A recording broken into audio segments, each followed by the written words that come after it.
Hi class, I'm Luis.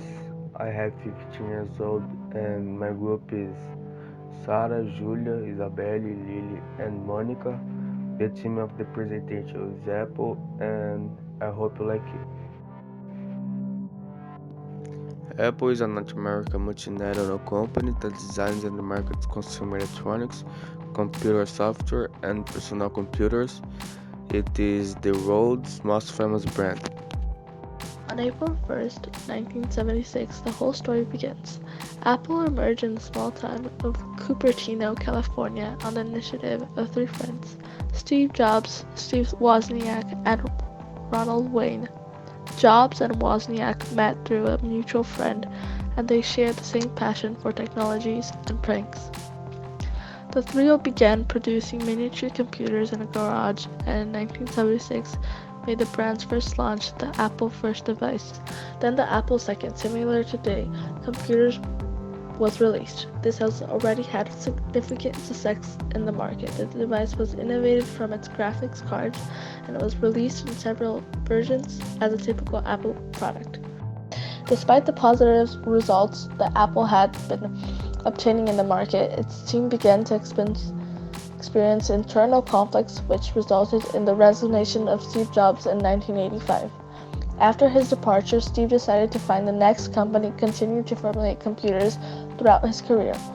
Several Apple employees followed him in this initiative and went to follow work at the new company. In 1999, the company launched the iMac, which stood out in the market for the possibility of choosing the product's color. In 2001, Apple decided to launch its own brand, the famous iPod, which, in addition to innovating in features and design, was accompanied by the creation of a music platform. iTunes, as a new platform launch, made it possible to buy music online and is one of the most famous and successful tools launched by the company. Later in 2006, Apple revolutionized the smartphone concept by creating the iPhone. This touchscreen device would have as a differential the combinations of the phone, iPod, and a communicator with the internet, which did not exist in the market at the time. As Apple was not silly or anything, it continued to invest in this device.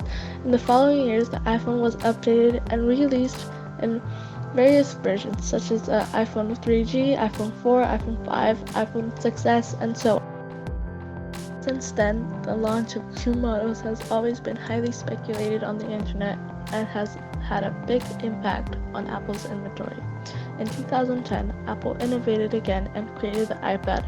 The device was the highlight of the year and brought a big chance to the tablet. At the end of the year, Apple already had 84% of the market for this type of device. Unfortunately, the great mind behind Apple, Steve Jobs, died in 2011 of a pancreatic cancer. His successor as CEO was Tim Cook, who had previously served as the company's chief operating officer. Cook remains CEO today. Between 1997 and 2011, the period in which Steve Jobs returned to the position of CEO of Apple, until his death, Apple grew by more than 100%. With the launch of the first iPhone in 2007, the company practically doubled in size in just 4 years.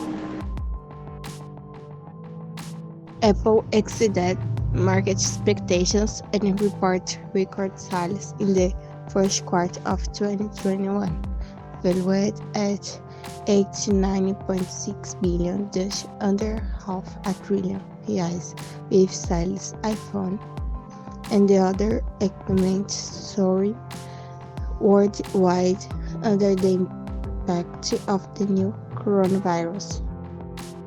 The company made a profit of 23.63 billion in the period, which represents a 110% increase of the same quarter last year. Sales of iPhone were up 65.5% compared to 2020. Sales of Macs were up 70% and iPads 79%, also compared to the previous quarter. 10 fun facts about Apple. First, worst sell ever. Ronald Wayne, the two founders of Apple, Steve Jobs and Steve Wozniak, are well known, but the third creator is not that famous.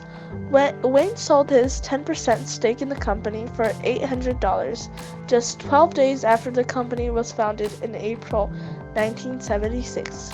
He's received an additional payment of $1,500 if he hadn't sold his shares in the company.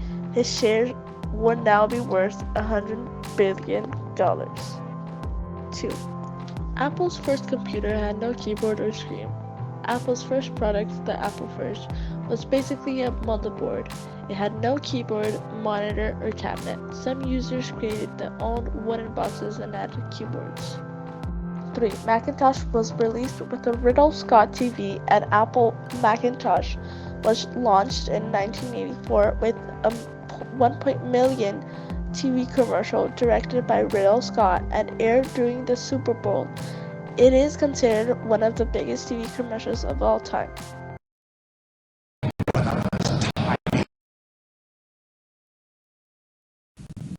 Today we celebrate the first glorious anniversary of the information purification rituals.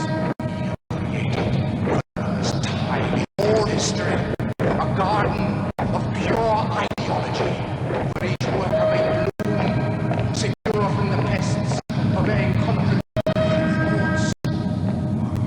Purification of thoughts is more powerful a weapon than any fleet or army on earth. We are one people. One will, one resolve, one purpose. Our hands shall talk themselves to death, and we will bury them in their own confusion. We shall prevail. On January 24th, Apple Computer will introduce Macintosh. And you'll see why 1984 won't be like 1984. 4. Steve Jobs has already been exiled to Siberia. Steve Jobs and Steve Wozniak. When Macintosh's sales began to decline, Jobs was removed from his position at the company and given a position in a small, anonymous building occupied only by his secretary and security, according to Tom Hornby. Jobs called his new office Siberia. Jobs sold 85,000 shares of Apple shares when the price was less than $14. Jobs and Wozniak left Apple in 1985. 5. Apple paid $427 million to recover Steve Jobs in 1996. Apple bought the company Jobs had built after leaving it in 1985 by Next for $427 million, bringing him back to Apple. The next operating system would become Mac OS X, and the company would be very profitable with the iMac. But it wasn't until 2000 that Jobs was really re-elected Apple CEO, until he used the title of interim CEO, which he shortened to ICEO.